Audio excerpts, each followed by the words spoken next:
The Gaza Strip, a humanitarian crisis fueled by political gridlock and unrealistic aspirations. The current situation in Gaza is a complex and volatile tapestry woven from threads of humanitarian suffering, political maneuvering, and wildly unrealistic proposals.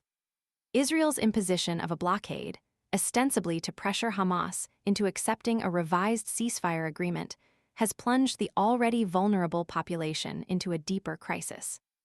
This action, while presented as a strategic lever, reveals a dangerous entanglement of short-term political calculations and long-term regional instability.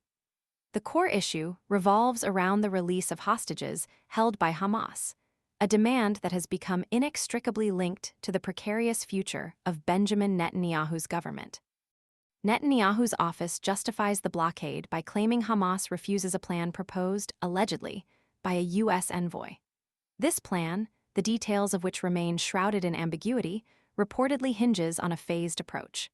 The first phase, crucially, involves an Israeli withdrawal from the Philadelphia corridor, a strategically vital area along Gaza's southern border with Egypt. Such a retreat, however, carries immense political risk for Netanyahu. His right-wing coalition, a fragile alliance built on a hawkish stance towards Hamas, could crumble under the weight of such a concession.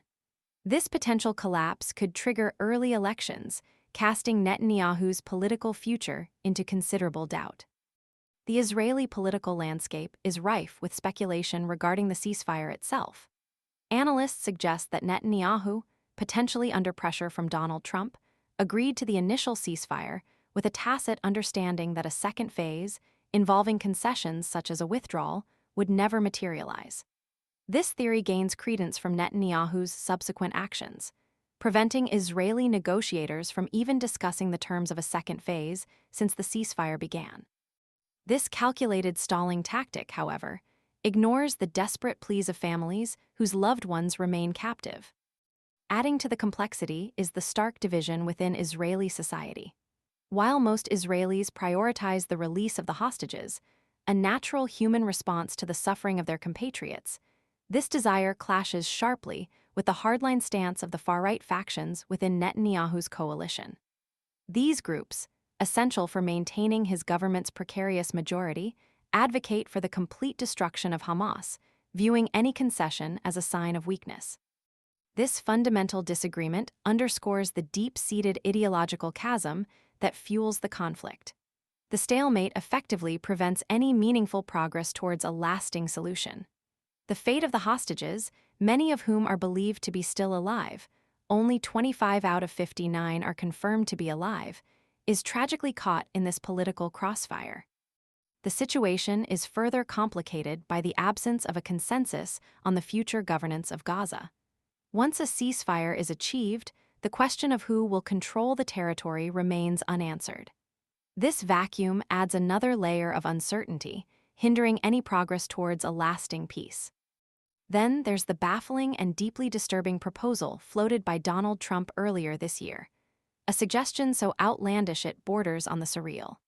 Trump's idea to have the U.S. own Gaza, effectively displacing its over 2 million Palestinian inhabitants to create a Riviera on the Mediterranean, sparked widespread consternation and disbelief. This proposal, shocking in its disregard for human rights and international law, highlights the disconnect between the pragmatic realities on the ground and the utopian, almost colonialist, fantasies driving some of the decision-making processes. It exemplifies the dangerous lack of empathy and the disregard for the lived experiences of the Palestinian population.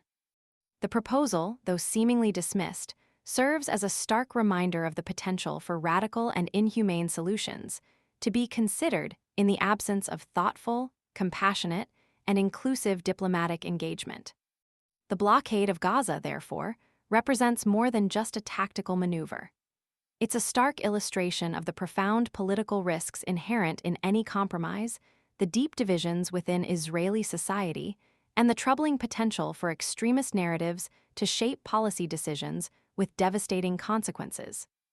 The international community must engage urgently, not only to alleviate the humanitarian crisis unfolding in Gaza, but also to push for a negotiated settlement that prioritizes the well-being of all involved, without succumbing to the allure of unrealistic and potentially catastrophic solutions. The lives of innocent civilians, the hostages, and the long-term stability of the region are all hanging in the balance. The current approach is not only unsustainable, but also morally reprehensible. A paradigm shift towards genuine diplomacy and a commitment to the fundamental rights of all people, regardless of nationality or political affiliation, is urgently needed to break this dangerous cycle of violence and repression. The future of Gaza, and indeed the entire region, hangs in the balance.